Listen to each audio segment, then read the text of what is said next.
Ərdəbil şəhərinin Qonaqqıran kəndindən əldə edilən görüntülərə görə bu kəndin giriş lövhəsi rayon rəhbərliyi tərəfindən silinib və bu sakinlərin etirazına səbəb olub. Hələ 2022-ci ildə Qonaqqıran kəndinin bir qrup sakini kəndin ilkin adının qorunub saxlanması və onun təhrif edilməsinin qarşısını almaq üçün öz etirazlarını bildiriblər. Uzun illərdir ki, rejim Güney Azərbaycanda tarixi yer adlarını dəyişməyə, onları farsça adlarla əvəzləməyə çalışır. Ərdəbildə buna misal olaraq Qalacıq, Himəlavar, Xoşgəri, Ağmayan, Çanaqbulaq, Qonaqqıran kəndlərini göstərmək olar. Azərbaycanlı milli fəallar bu ad dəyişmə siyasətinə etiraz olaraq Öz Yurdum, Öz Adım adlı kampaniya başladıb və rejimin təhrif siyasətinə etirazlarını bildiriblər. Tətik mexanizminin tətbiqindən sonra bununla bağlı qıcıqlandırıcı məlumat yayan media qurumlarına qarşı ölçü götürüləcək. Bunu İranın Xuzistan əyalətinin prokuroru Əmir Xələfyan deyib. Kiberməkanda davamlı olaraq monitorinq aparılır və media ictimai rəyi pozmaq alətinə çevirməməlidir. Bununla bağlı istənilən pozuntuya yol verənlər təqib ediləcək, o xəbərdarlıq edib. Xələfyan cəmiyyətin psixi təhlükəsizliyini pozan şəxslərə qarşı məhkəmə işinin açıldığını da deyib. 2 gün əvvəl Tehran prokuroru Əli Salehi də oxşar bəyanat yayıb və bir neçə media qurumuna qarşı cinayət işinin açıldığını bildirib. Qeyd edək ki, BMT Təhlükəsizlik Şurası Rusiya və Çin tərəfindən təklif olunan və İranın nüvə proqramı üzrə birgə hərtərəfli fəaliyyət planını dəstəkləyən BMT Təhlükəsizlik Şurasının 2231 saylı qətnaməsinin müddətini 6 ay uzatmaqdan imtina edib. Avqustun 23-dən sentyabrın 23-nə kimi İran həbsxanalarında 190 məhbus edam edilib. Bununla bağlı İnsan Haqları Təşkilatları məlumat yayıb. Edam edilənlərdən 7-si qadındır. 102 nəfər narkotik maddələrin alverində, 81-i qətildə, biri casusluqda, başqa biri isə etiraz eyləmlərinə təşkilatçılıq etməkdə günahlandırılıb. Edam edilənlər arasında 17 müxtəlif cinayətlərdə ittiham olunan etnik bəlucun da adı var. Qeyd edək ki, 2025-ci ildə İranda edam sayına görə son 30 ilin ən qanlı ili olub. İlin əvvəlindən bu günə kimi İran həbsxanalarında 1000-dən çox məhbus dar ağacından asılıb.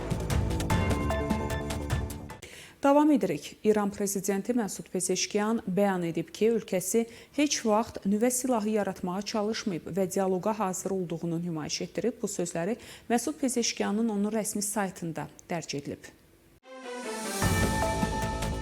Pezeşkiyan vurğulayıb ki, İran Respublikasının bu məsələ ilə bağlı mövqeyi şəffafdır və hakimiyyət nümayəndələrinin bəyanatlarına və dini qaydalara əsaslanır. Biz həmişə rasional, ədalətli və aydın meyarlara əsaslanan dialoq aparmağa hazır olduğumuzu bəyan etmişik. Lakin bizi yeni problemlərə cəlb edəcək danışıqlara heç vaxt razı olmayacağıq, deyə o qeyd edib. Bugün İran parlamentində diqqət çəkən və sərt bəyanat səsləndirilib. Parlamentin Milli Təhlükəsizlik Komitəsinin üzvü Əlaəddin Burucerdi Avropanın 3 ölkəsini düşmən mövqe sərgiləməkdə ittiham edib və onların səfirlərinin ölkədən çıxarılmasını tələb edib. 3 Avropa ölkəsinin İran Respublikasına qarşı hərəkəti düşmən xarakter daşıyır. İran xalqına qarşı qeyri-qanuni mövqe sərgiləyən və düşmənçilik edən ölkələrin səfirlərinin ölkədə olması üçün heç bir səbəb yoxdur. Bunu Milli Təhlükəsizlik Komitəsinin üzvü Əlaəddin Burucerdi deyib. Burucerdi əlaqələri aşağı salmağı və əməkdaşlığı dayandırmağı təklif edərək deyib. Xarici İşlər Nazirliyi əlaqələri müvəqqəti işlər və vəkili səviyyəsinə endirməli, bu üç ölkənin səfirlərini İrandan qovmalı və bütün əməkdaşlıq, təmas və iqtisadi mübadilələri dayandırmalıdır. İranlı deputat Həsən Qaşqavi medianı valyuta və qızıl qiymətləri ilə bağlı xəbərləri tirajlamamağa çağırıb. Həsən Qaşqavi BMT sanksiyalarının qaytarılması iqtisadi deyil, psixoloji təsir göstərdiyini bildirib. Hazırda Atom Enerjisi üzrə Beynəlxalq Agentliyi ilə əməkdaşlığın dayandırılması məsələsi gündəmdədir və əvvəllər parlament bu qurumla əməkdaşlığın dayandırılmasını təsdiqləyib deyə Qaşqavi əlavə edib. Qaşqavi həmçinin 3 Avropa ölkəsi tərəfindən tətik mexanizminin işə salınmasının qanunsuz olduğunu iddia edib. Kanada hökuməti İrandan bu ölkəyə göndərilən püstəni geri qaytarıb və bu məhsulun İrandan idxalına qadağa qoyub. Bu haqda Kanada Qida Müfəttişliyi Agentliyi məlumat yayıb. Bu addım Kanada vətəndaşlarının salmonella xəstəliyinə yoluxmasının qarşısını almaq üçün qabaqlayıcı tədbirdir, məlumatda bildirilib. Qida Müfəttişliyi Agentliyinin qərarına əsasən idxalçılar icazə almaq üçün püstə və ya tərkibində püstə olan məhsulların İran mənşəli olmadığını sübut etməlidirlər. Əks halda daşımalar dayandırılacaq və sınaq üçün göndəriləcək və ya Kanadaya giriş qadağan ediləcək. Məlumatda qeyd olunub ki, bu addım İran püstəsinin sağlamlığa ziyanlı olduğu barədə Kanadada 100-dən çox laboratoriya tərəfindən təsdiqlənməsindən sonra atılıb. Kanada Qida Müfəttişliyi Agentliyi bu məhdudiyyətlərin qida təhlükəsizliyi yoxlamaları və monitorinqləri başa çatana qədər davam edəcəyini və pozuntu halında idxalçıları cərimələr, lisenziyalarının ləğvi, hətta qanuni təqiblərlə üzləşəcəyini vurğulayıb. Avropa Şurası, Fransa, Almanya və Böyük Britaniyanın tətbiq etdiyi BMT sanksiyalarından sonra İrana qarşı geniş spektrli məhdudlaşdırıcı tədbirləri bərpa edir. Qərar Təhlükəsizlik Şurasının 2231 sayılı qətnaməyə əsasən sanksiyaların ləğvini uzatmaqdan imtina etməsindən sonra verilib. Bugün Şura İranın nüvə silahının yayılması ilə bağlı fəaliyyətləri ilə bağlı bir sıra məhdudlaşdırıcı tədbirləri bərpa etməyə razılaşıb deyə bəyanatda bildirilib. Bərpa edilən sanksiyalara həm BMT tərəfindən 2006-cı ildə qəbul edilmiş, həm də Avropa İttifaqının özünün qəbul etdiyi məhdudiyyətlər daxildir. Sanksiyalar İrana silah ixracı ilə yanaşı İranın uran zənginləşdirmə, təkrar emal fəaliyyətlərinə və ballistik raket proqramlarına töhfə verə biləcəyi hər hansı materialın ixracını qadağan edir, Şura bildirib. Şura əlavə edib ki, maliyyə cəzalarına İran Mərkəzi Bankının və İranın əsas kommersiya banklarının aktivlərinin dondurulması daxildir.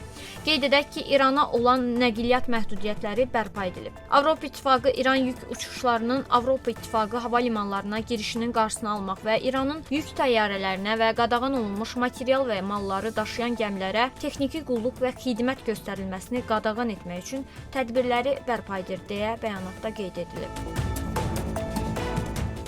BMT Təhlükəsizlik Şurasının İslam Respublikasına qarşı sanksiyaları bərpa etmək qərarı dünyanın Tehranın təhdidlərinə boyun əyməyəcəyinə açıq sübutdur. Bunu ABŞ-nin Maliyyə naziri Scott Bessent tətik mexanizminin işə salınması ilə əlaqədar olaraq deyib. O, İran Respublikasının nüvə proqramını ABŞ-nin sülh və rifahı üçün təhlükə adlandırıb və bildirib ki, BMT-yə üzv dövlətlər dərhal bu sanksiyaları tətbiq etmək öhdəliyi daşıyırlar. Trump Tehrana razılaşma əldə etmək üçün hər cür fürsət verib, ancaq onlar hələ də ciddi deyillər, Bessent əlavə edib. İsrail 2 aydır ki, artaraq davam edən risklərin fonunda İranın hücum edə biləcəyindən ehtiyat edir. Bu barədə İsrailin Hayom qəzeti yazıb. İsraildə İranın yaralı heyvan kimi kəskin qərar verə biləcəyi və əhalinin fikrini iqtisadi sosial sıxıntılardan yayındırmaq üçün İsrailə qarşı həmlə edə biləcəyinə dair narahatlıqlar artıb deyə qəzet yazıb. Qəzet yazır ki, İsrail rəsmiləri tətik mexanizminin işə düşməsi və yeni iqtisadi məhdudiyyətlərin qüvvəyə minməsi ilə Tehranın təzyiq altında səhv hesabına apara və hücuma başlaya biləcəyindən ehtiyat edir. Buraxılışımız davam edir. Dövlət sərhədini keçərək ölkəyə narkotik vasitə gətirməyə cəhd göstərən şəxslər saxlanılıb. Dövlət Sərhəd Xidmətinə verilən məlumata görə Lənkəran Sərhəd Dəstəsinin xidməti ərazisində avtomobillə sərhədə yaxınlaşan 2 şübhəli şəxs sərhəd naryadı tərəfindən aşkarlanıb, ərazi dərhal nəzarətə götürülüb və əməliyyat tədbirləri həyata keçirilib.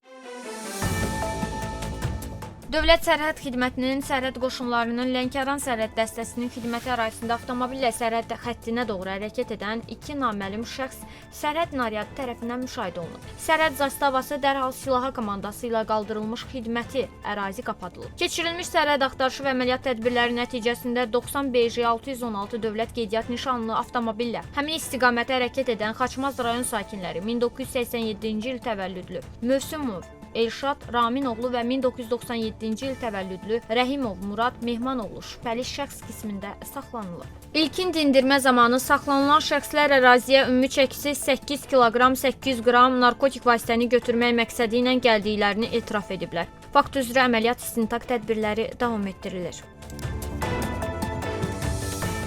İşğaldan azad edilmiş ərazilərdə mina təmizləmə fəaliyyətinə cəlb olunmuş qurumlar tərəfindən icra olunan əməliyyatlar barədə həftəlik məlumat açıqlanıb.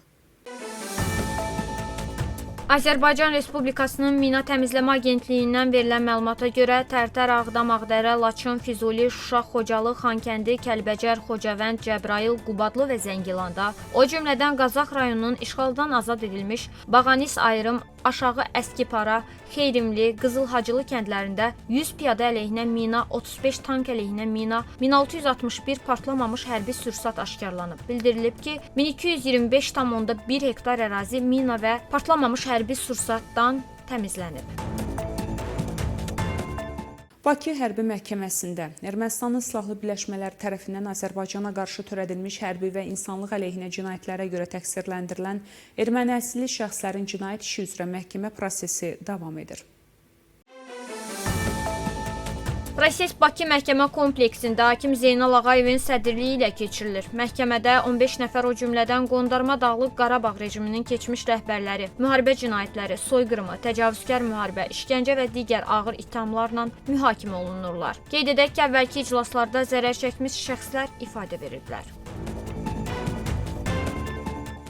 Ermənistan və Amerika nüvə enerjisindən dinc məqsədlər üçün istifadə sahəsində 123 sazişinin bağlanması ilə bağlı danışıqlara başlayıb. Bu barədə Ölkə Xarici İşlər Nazirliyi məlumat yayıb. Danışıqlarda Ermənistanın Xarici İşlər Nazirinin müavini Robert Abiskomanyan, Amerika dövlət katibinin köməkçisinin müavini Gonçalo Suarez, Ermənistanın Amerikadakı səfiri Narek Mkırtçyan və Amerikanın Ermənistandakı səfiri Kristina Kivin iştirak ediblər. Abiskomanyanın nüvə enerjisindən dinc məqsədlər üçün təhlükəsiz və etibarlı istifadənin Ermənistanın prioritetlərindən biri olduğunu qeyd edib və ölkənin nüvə silahlarının yayılmaması ilə bağlı beynəlxalq prinsiplərə sadiqliyini təsdiqləyib. İştirakçılar İrəvan və Vaşinqtonun avqustun 8-də imzalanmış anlaşma memorandumunun həyata keçirilməsi istiqamətində addımlar atdığını qeyd edib. Rusiya Prezidenti Vladimir Putin 1 oktyabr 31 dekabr 2025-ci il tarixlərini əhatə edən növbəti payız çağırışı haqqında fərmanı imzalayıb. Sənədə əsasən 18-30 yaş arası 135 min nəfər hərbi xidmətə çağırılacaq.